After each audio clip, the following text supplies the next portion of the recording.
My name is Tiffany. I am 65 years old, and I would like to tell the event that forever changed my life. It all began 10 years ago when John, my husband, passed away from lung cancer, a consequence of the 20 cigarettes he smoked a day. He never admitted it, but I knew he smoked to alleviate anxiety, a silent battle he fought within himself. Now I live on the 4th floor of an old building, and my only remaining connections are my children. My son, who lives in Europe for work, and my daughter, who lives half an hour away, but whom I rarely see. The days pass slowly, accompanied by the ticking of the clock, while I watch others' lives go by from the window. In those moments, I wonder if anyone notices the loneliness that envelops me, like persistent smoke, even without cigarettes. One day my daughter called me, with a somewhat embarrassed voice, and asked me an unusual favor. She was about to go on a ski trip with friends for a week, and didn't know who to leave Luna, her dog, a large dog with long, soft fur. She knew that I don't particularly love animals, especially those that shed hair everywhere and risk making a mess in the house, but at that moment, perhaps not to upset her, I agreed. She promised that it would only be a week and called me every day to ensure everything was going well, so in the end, I let myself be convinced. The second day that Luna was with me, I went out to do some shopping. I returned and found all the couch cushions shredded, the living room covered in stuffing as if a soft, silent snowfall had fallen. I got angry, but I thought that after all it was just a dog, and I tried to calm myself down. The next day, while I was preparing dinner, I heard a loud noise coming from the living room. I ran inside and found the glass cabinet, the one where I kept John's memories, completely destroyed. I saw John's glasses on the floor, his favorite t-shirt, the hat he used to wear when we went for walks in the hills. I knelt there, picked up the glasses, bringing them to my face. They still smelled of him, of that scent I had loved so much. And then, unable to hold back any longer, I burst into tears. The tears flowed down like a river, dissolving years of hidden pain, all that emptiness I had accumulated inside me. While I was there, lost in my pain, I felt Luna approaching. She sat down next to me and looked at me with those eyes full of sweetness, as if she understood everything I was feeling. She curled up close to me, resting her head on my legs, and a sense of comfort washed over me, something I hadn't felt in a long time. It was at that moment that I began to understand the importance of having someone by your side, even a four-legged friend. Over time, I asked my daughter to leave her with me while she worked, and so, day after day, Luna ended up staying with me permanently. It was an evening like many others in my quiet town, but this time, I really needed eggs. Usually my supplies last a long time, but strangely, that evening I had just run out. So, I went out and went to the nearby mini-market. I arrived at the market shortly before closing, and so I was left as the only customer. I took the eggs and headed towards the exit with Luna, my dog, by my side. As soon as I stepped out, I noticed 3 men with hats standing right in front of me. I immediately felt a chill, and without thinking too much, I decided to go in the opposite direction, hoping to avoid trouble. But I realized they were following me, and with every step I quickened, they did the same. As I turned the corner, they began to run towards me. Panic washed over me. I realized I had no way to escape. They immediately demanded my purse, shouting for me to drop it on the ground. Fear paralyzed me, and I couldn't even move. When I heard Luna growling, sensing my agitation, one of them drew a knife, advancing menacingly. But Luna, who until that moment had always been docile and calm, reacted. Without hesitation, she jumped onto the man's arm, trying to defend me. I heard a scream, and I realized she had hit him, but in the chaos, the man with the knife struck Luna several times, right behind the neck. The moment I saw her body fall to the ground, stained with blood, was a heart-wrenching blow. The 3 men ran away, even leaving my purse behind, but I couldn't move. My heart was pounding so hard I felt like it was about to explode as I stared at Luna on the ground, motionless. I cried out desperately, "Help! Help!" But the street was deserted. I tried to return to the market, but in my haste I tripped on a sidewalk or perhaps a hole, and fell. I felt my ankle twist and my head hit the cement hard. Then, darkness. It was as if my body no longer belonged to me. I felt light, as if suspended, and a sense of total freedom enveloped me. It was an indescribable feeling, as if I could soar through the air, just like a bird. In front of me, a warm, enveloping light opened up, and without even realizing it, I began to follow it. In front of me appeared a huge staircase that seemed to ascend into the sky. I had no feet to touch it, yet I could climb it, as if that staircase was part of me. At a certain point, looking up, I saw a luminous figure in front of me. It was an angel, with white wings, large and light, moving gently, almost as if floating. His face expressed deep serenity, a kindness that immediately put me at ease. "Am I dead?" I asked him, confused and astonished. He smiled at me but shook his head. "I cannot give you that answer, but I can take you to someone who knows it." We continued to climb together, and as we moved, new and wonderful places opened up before me. The first was an immense playground, full of vivid colors, like in a dream. Everywhere I saw children running, laughing, playing. It was an endless expanse, populated by thousands of happy little faces. My heart filled with tenderness, but a question struck me. "Where are their mothers?" I asked. The angel looked at me with a sweet expression and replied, "This is the children's paradise. Here come the little ones whose lives were cut too short or taken away by adults' problems." Those words shook me, but at the same time, I felt that those children were enveloped in a peace I had never imagined. We climbed further, and the landscape changed. Now, in front of me opened up a quiet, serene park, full of trees and benches. It was a place of tranquility, and here and there I saw groups of elderly people, each engaged in something, some reading, some talking, some playing bocce. There was a sense of community, of simple and peaceful living. "What place is this?" I asked, observing with curiosity.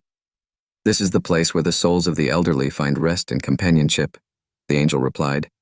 "Here, they can do what they love, spend their days in peace, surrounded by others like them." We continued upward, and at each level I encountered new faces, new people, each different from the other, each with a unique story and culture. There were people of every color, of every ethnicity and nationality. I understood, as we climbed, that paradise is infinite and populated by souls who, having overcome earthly sufferings, had found eternal peace. It was as if their serenity emitted a light that illuminated everything, and the feeling of peace and belonging I felt was beyond any experience lived in life. I realized that that state of harmony and calm, which enveloped everything, was the goal of every soul. The happiness they had surpassed every happy moment ever lived on earth, amplified 100 times, elevated to infinity. It was true, eternal serenity. I was immersed in all those emotions, without fully understanding where I was. My mind felt empty, devoid of any earthly thoughts, until a figure appeared in front of me, a figure I immediately recognized. He had the kind and compassionate face of Jesus. In that instant, I understood. It was paradise, and it was the place awaiting all those who had lived with an open heart, hopeful to find peace. I was embarrassed, even intimidated to be standing before him, but he, without hesitation, reached out his hand to me. I felt an infinite calm wash over me, and an inner voice, more a feeling than a real voice, infused me with peace and serenity. "It is not your time yet," he said to me gently. "You are here because in your life you have faced many difficulties, and you have also embarked on a spiritual journey. Not a path of mere faith, but an inner journey. Your soul was fading after the loss you endured, but help was sent to you, a saving spirit in the form of an animal. You welcomed it, and that is very rare. Every day we send spirits, companions in the form of animals, to thousands of people, but often they are ignored. You, instead, were able to see Luna for what she was, accepting her space, understanding her difficulties, forgiving her mistakes without ever pushing her away or getting angry." I was overwhelmed with surprise. I only half understood that he was talking about Luna, my dog. Luna, whom my daughter had left with me for a few days, and who then ended up staying with me, changing my life in a way I hadn't understood until that moment. I realized that none of that was accidental. Luna had been sent to me to help me overcome my loneliness and sadness. That realization filled me with joy and gratitude, but in that moment, the thought of my last image of Luna on the ground, injured, came back to torment me. With my heart in my throat, I asked him how she was. He looked at me with a sweet and reassuring smile and said, "Spirits are not meant to stay with us forever. Each of them has a task to perform, a message to deliver, and for this reason, their lives are often shorter than ours. Luna fulfilled her mission. She managed to help you rediscover the love and strength you carry within you. Her time has come, but this does not mean she has disappeared." Those words were like balm for my heart. He continued, "You will never forget what Luna has given you, just as you will never forget the loved ones you have lost. Carry with you every memory, every emotion she has given you, because Luna will always remain alive within you, in the person you have become, thanks to her." As I listened, my pain transformed into gratitude. I felt that Luna would always be with me, in every memory, in every thought, despite her absence. There had never been a definitive separation. There was only a love that continued, eternal and immortal, in the deepest corner of my heart. Driven by growing curiosity, I wanted to ask more questions, to understand more about that place and everything I had seen, but he stopped me with a serene smile, the kind of smile that seems to hold all the answers. "Your time to return has come," he said, and his voice descended like a caress on my soul.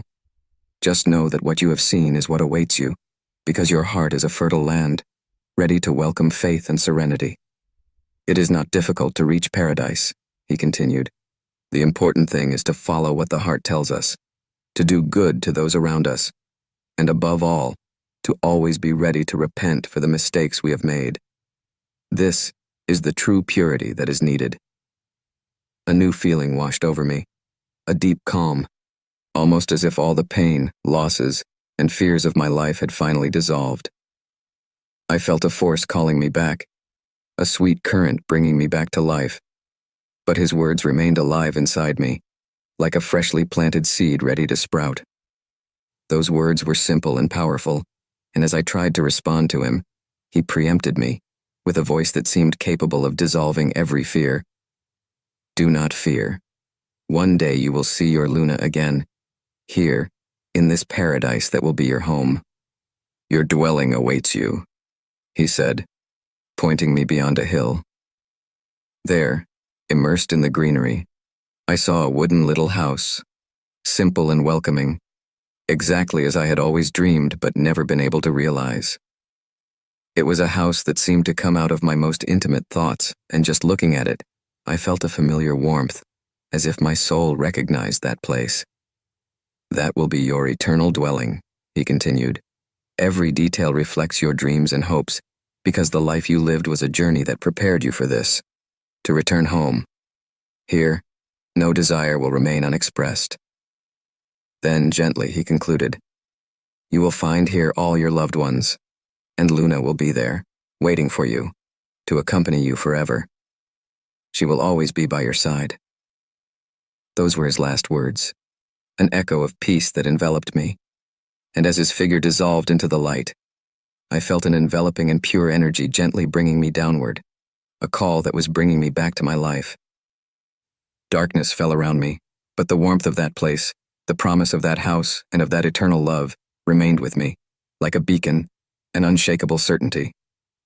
This is all I remember with certainty, everything that remains etched inside me like a precious gift. I'm sorry I can't remember more, because perhaps other details could have comforted other souls in search of answers. But what I have experienced, I am sure, was guided by the deep bond I had with my dog Luna. In the last years of my life, she had been my companion, my silent comfort, and I believe that this bond shaped my experience, making it so profoundly personal. Now that I fully understand its meaning, I feel as if a new world has opened up to me. I have realized that even our four-legged friends have a purpose in our journey, and that every bond is precious, an invisible thread that connects us to something eternal. Nothing is by chance. Every encounter, every glance, every creature that crosses our path has a message, even when we don't recognize it immediately. Even an animal that appears to us on an ordinary day, which we sometimes ignore, distracted by our problems, is a gift sent to us to help us grow, to learn unconditional love and dedication. We are so often immersed in our thoughts, overwhelmed by worries that ultimately turn out to be small, while the heart speaks to us incessantly, guiding us to what truly matters. Every affection, Every creature that is by our side has a meaning, a deep significance that goes beyond the visible. Please consider what I have seen and felt. If you have ever had a faithful friend beside you, a being that has comforted you, that has taught you patience, forgiveness, the simplicity of living, never regret their loss. Rather, be grateful for having experienced that love. Embrace the pain as a sign that your heart has been able to listen, that your soul is capable of opening up, ready to walk towards the light. Because I am certain that those who live in this way, who carry in their hearts the ability to love without reservations, already possess the gift of faith and are destined to find, beyond life, a paradise where every affection will be eternal. To anyone interested in my story, I wanted to say that, unfortunately, Luna didn't make it. The sacrifice she made to protect me cost her her life. I woke up in the hospital, cared for by the owners of the market who had called for help. I stayed there for a month, with a fractured ankle and a severe head trauma. But, in the silence of those nights, I felt inside me the light I had seen, a new awareness. Luna had given me everything, and her love would never disappear. Returning home, the emptiness was heartbreaking. The house seemed lifeless, but at the animal shelter I met Jean-Pierre, a little dog with sweet eyes, and I immediately realized that I couldn't be without a four-legged companion. Since then, 5 years have passed, and Jean-Pierre has become my spirit guide, a new friend who reminds me every day of the patience and joy of the little things. I am sure that one day I will see Luna again, together with my loved ones, in that place of peace that I have glimpsed. Until then, I know that every step brings me closer to that eternal love, and I live each day with gratitude, carrying in my heart what Luna taught me, that every bond is a gift, and that love, the true kind, never abandons us. When evening comes and I close my eyes, I feel as if Luna is still beside me, and every breath becomes a whisper of gratitude for the time we shared. Perhaps this is paradise, to continue to love, knowing that the heart is always with those we have loved. Thank you for listening to this story, until the end. If you also have a special animal that has changed your heart, that has entered your soul in ways that only those who have experienced a similar bond can understand, I would love to hear your story. Tell me in the comments and share this video with anyone, so that the message reaches more people's hearts. Let's let everyone know how deep and true these bonds can be, because our friends are much more than just animals. They are companions, guides, and soulmates who show us every day the meaning of pure and unconditional love.